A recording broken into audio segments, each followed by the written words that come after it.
That is an important question. Lenny, the fact that James Comey has been fired does not mean that the investigation stops, does it? No, it shouldn't. It shouldn't mean that at all. It should mean that the investigation continues with the professionals and the FBI.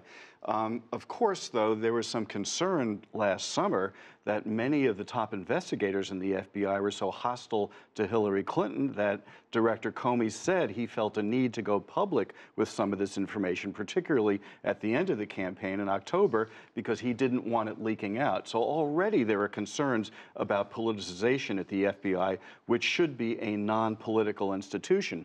But I do think that there are going to be some memes coming out of this. I mean, you just imagine Donald Trump saying, I am not under investigation. You got Richard Nixon saying, I am not a crook. That's right, yeah. And the Watergate, sort of memories are going to be discussed in the media on a nonstop basis. But there is one difference between now and Watergate. You have a Republican Congress across the board, whereas 40 plus years ago you had a Democratic Congress that was able to investigate this, to subpoena people, to bring them in. You don't have that right now, and that just increases the importance of the news media in digging this stuff out, finding sources, and trying to get to the bottom of this. All right, Michael, and we've just had the minority leader in the U.S. Senate, Chuck Schumer, call for a special prosecutor. Can that happen? Because the Democrats don't have a majority in any house. They don't. I mean, and that's, to your point, because you don't have many Republicans now who are willing, or Democrats who are willing to step out of kind of the confines of partisanship. So I don't think there's much chance that you'll see that. It'll be whatever discomfort Republican members of Congress may feel with the president. I think at the end of the day, partisanship will call, sort of make the call. They're not going to sort of step outside of that, do something to hurt the Republican president, even if they disagree with him. Yeah, go ahead. And I think it's a good point that there's the impact on public opinion will matter a lot on if this remains a red team versus blue team sort of partisan fight, or if there's some line at some point, do Republican leaders join Democrats in calling for these sorts of independent commissions? And so far, it doesn't look likely. Senator Lindsey Graham put out a statement relatively supportive of the firing, as did Senator Chuck Grassley. So far, this doesn't seem to be a defining moment where this becomes a bipartisan issue. It's still partisan fighting between the two sides. Denny? But it could also have a secondary effect in that regard, because if you want to pour fuel in the Democratic base and their tank and get them motivated, this will do it. You want to get the Democrats to have another talking point, to get their voters out, to get their activists out, to go to these town hall meetings, to start going after Republicans saying, what do you think of this? This is an abuse of power. That's going to become a secondary story that is going to have a lasting effect down the line. Right. And Tucker, given that the Republicans are in control in both houses on Congress, and the likelihood of an appointment of a special prosecutor being very slim, as Lenny points out, the role of the media is going to become crucial in this, at a time when the media doesn't exactly enjoy much credibility among the public. Right. It's a low point in terms of trust in the media, and it's asymmetric in terms of partisan trust. Supporters of President Trump tend to be more distrustful of the media than other voters. I think a recent poll of them said as many as 75% of them say that they do not trust the media, quote, at all.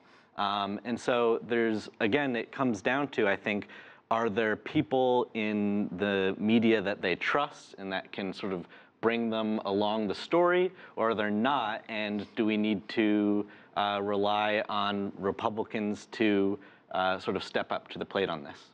Simon, James Comey was appointed by President Obama in 2013. He had wide bipartisan support. In fact, the vote in the Senate for his confirmation was 93-1. He himself has said that he has tried to keep politics out of the FBI. How did he get he said that. Right. Yeah.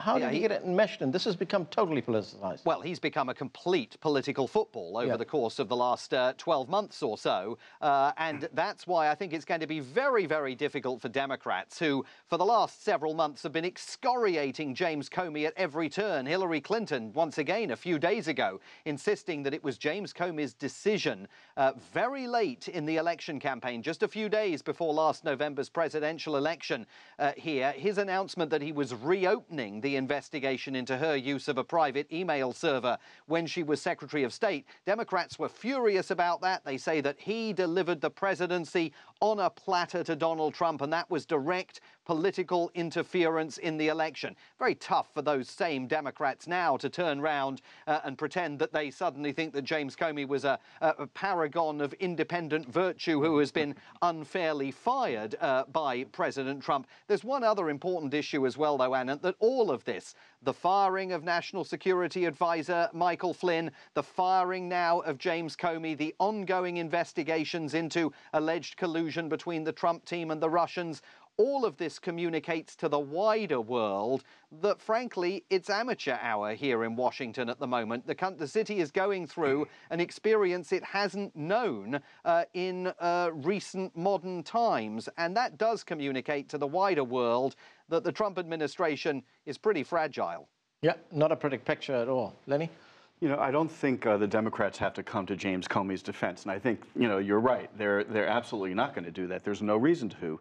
But they will use this to go after the Trump administration, to say that they do not want the same scrutiny of Donald Trump that, you know, took place with Hillary Clinton, and that's why they went after James Comey. So, you know, if you're a political strategist, you can figure out how to sort of maneuver your storyline, maneuver your message in a way that the target becomes the Trump administration, that it's worried about investigations, that it doesn't want sunlight on their, you know, on their administration and their doings, and that's how the Democrats are going to play this. Yeah, I agree with that. I think it's going to be hard to sort of get away kind of from like the top, sort of the headline of this story. Mm-hmm. And you have an FBI that's, you know, looking into the Trump administration, you know, the Trump campaigns, meddling or not, you know, and sort of dealing or not with Russia's meddling.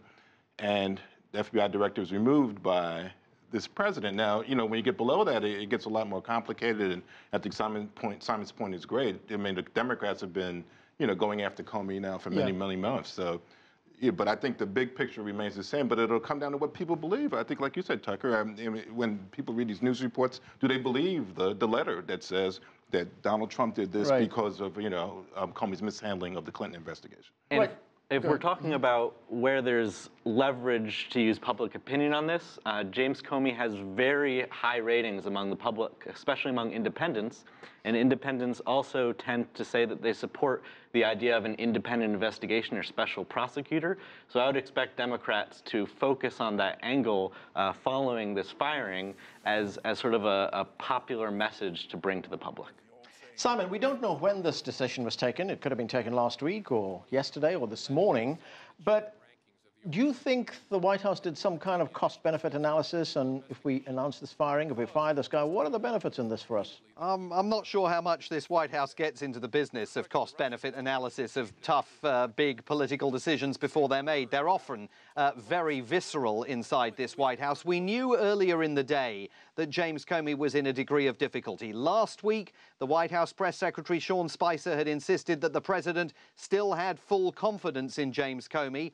Asked today by reporters, given the news of that misleading testimony that Mr. Comey offered on Capitol Hill last week, whether the president still had confidence in him, Sean Spicer's answer at lunchtime was, I'm going to have to go and ask the president. I don't want to say yes because I'm not sure. I haven't checked with him lately. And then just a matter of hours later came news of the firing. Now, how quickly they made this decision, we know those two letters from the Attorney General and the Deputy Attorney General are being used to justify this decision. How quickly they made the decision and how much they engaged in that kind of cost-benefit analysis, I think is unclear. It may well be that Donald Trump acted today in part because he wanted to get Sally Yates off the country's television screens following her testimony yesterday. Lenny?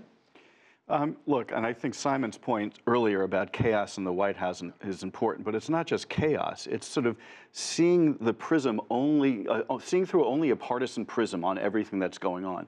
Recall that they sort of were convinced, and they tried to say that their crowds were much larger than what President Obama had.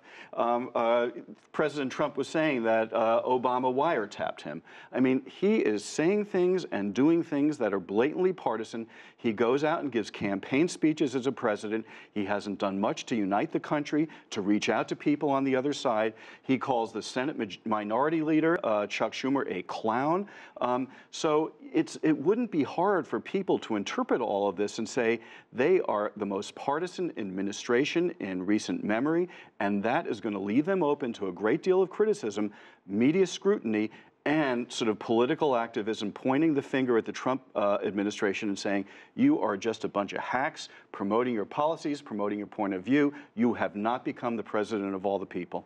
Right, Michael, as that statement from the White House said, the search is already on for a new director for the FBI. What should we be looking for? Well, I think we have to sort of look carefully at who they pick, because I think a lot of this could be sort of washed away if they somehow come up with an FBI director that is sort of respected on both sides of the aisle, right, and that people, people have a lot of trust in. But I think that'll be something that will kind of play itself out over time. But the track record of appointing Jeff Sessions as Attorney General probably doesn't give a lot of people confidence. So I agree with you. The Deputy Attorney General, Rod Rosenstein, that may give people more confidence. So we'll have to see which of those paths the Trump administration follows. Right. And Tucker, do you expect the speculation on who will succeed the Director Comey to start this evening in the media? Well, I think it's already started, obviously. I think one big thing to watch for is a lot of Trump's appointees have sort of fit into one of two buckets. There are a lot of reliable conservative Republicans exemplified by his Supreme Court pick, the sort of thing that earns Trump trust among congressional Republicans and among the base more broadly. And then there's sort of this more unpredictable outsider tendency like Secretary of State Tillerson. So there's the question, is the person he's going to name going to be one of these sort of Republican comforting insiders, or is it going to be another outsider? What are your thoughts, Simon, on who will succeed James Comey? And if Donald Trump called you and asked you to be the director of the FBI, given everything that you've seen here in this country over the course of the last few weeks, would you take the job? I think he's going to have a tough time, potentially, finding someone to take the job. And remember, he's got thousands of other appointments that he still hasn't made in his government. Unless, Simon, he already has someone in mind. Which is perfectly possible. Okay, that's where we have to leave it. Thanks to all of you for joining us.